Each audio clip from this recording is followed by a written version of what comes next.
The smooth sounds of jazz. That music will be filling the air in Waterbury this weekend for the first Brass City Jazz Fest.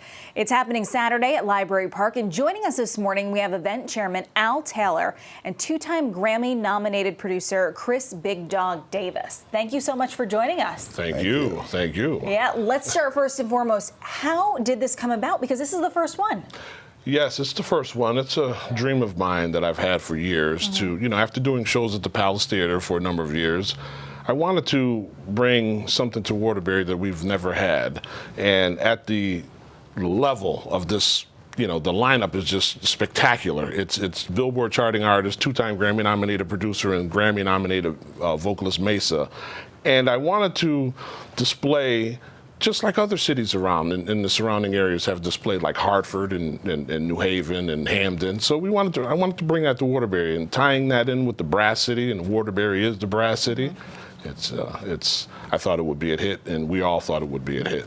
What can people expect when they go to this event? It's a family event. Yes. It's free. They head up, go to Library Park. Yes. What can they expect that afternoon? Well, you can expect, first of all, bring your chairs and your blankets. Okay, it's a free concert, but bring your chairs and blankets to make sure you have a seat or you want to lay down on the grass. Right. We're going to have beer and wine pavilion. Okay. We're going to have food trucks. We're going to have, it'll be music between the sets, between the performances. And it's going to be a lot of fun, a lot of family-oriented fun, and we're going to keep the show rolling, especially for the first year, so that it's basically we're showing what we need, what needs to be done, on this level. Yeah. You said also, though, when families are packing up everything, their chairs, their blankets, because if you've ever been to Library Park, it's just open space there. Absolutely. No coolers, though, because you're going to have enough food there. No coolers. And no pop-up tents. And no pop-up tents, right. Okay. We don't want anyone visually impaired that day. Right, exactly. That's good. You want to make sure that all eyes are on the performances. Right. And who are some of the performers that we can expect? I imagine that we're going to hear a lot from you. We're going to hear. Yes, from me. Thanks, Al. I will be a special guest up there closing the show. Okay. That evening. I'm from Waterbury. Yes. So I'll be closing it, and on my set would be Maysa, Grammy-nominated, and Art Sherrod from D.C. So it's going to be incredible. Very nice. Yes. Any other, now I'm not probably the good one to ask here about all of the jazz artists, but any other artists, that we should know their names, to put out there? International pianist and award-winning Alex Bugnon will be here. He's big time also. He's had a great career, and we have Marty Q, who is a local. He's local in the area. Okay.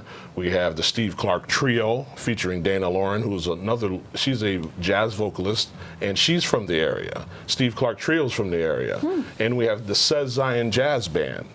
And they're originally from Bridgeport, but they now reside in Waterbury. So, we wanted to incorporate some locals with some national acts also. Right. And international acts. So, Clarke, they've been all over the world, his trio. So, and so have the other artists, the international ones. But they're all recording artists. Yeah. That's number one. They're all recording artists. They all have their own records out. Or produced or sang or played on other artist records. So yeah, and I love the fact that it's so many different artists here from so many, like you said, different parts of the country, but local. And I'll just follow up with one last question. What is it like to be able to come back to Waterbury, where you're from, and do this performance, for the people who essentially are your neighbors? Right, absolutely. Absolutely amazing.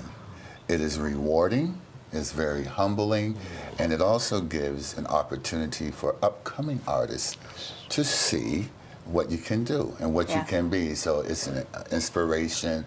Also, it helps and very encouraging. So I'm looking forward to Saturday. Yes, we're really excited. Really excited. Thank you so much for sharing this with us and letting us pass along all that information to our viewers. Right. We'll put in a good word with the meteorologists, for some good weather too. Exactly. But thank you guys. Can I make one? We want to thank the mayor from the City of Waterbury, Mayor Neil O'Leary. Yes, because he was very influential with us. He jumped, and Dr. James Gatlin. He jumped right on board. And this is why we're here today. I think they're going to be there, too. Yes. They'll probably be there taking in the sounds. Perfect. Absolutely. Thank you guys Thank you, so Amanda. much. Thank you, Fox 61. We appreciate you.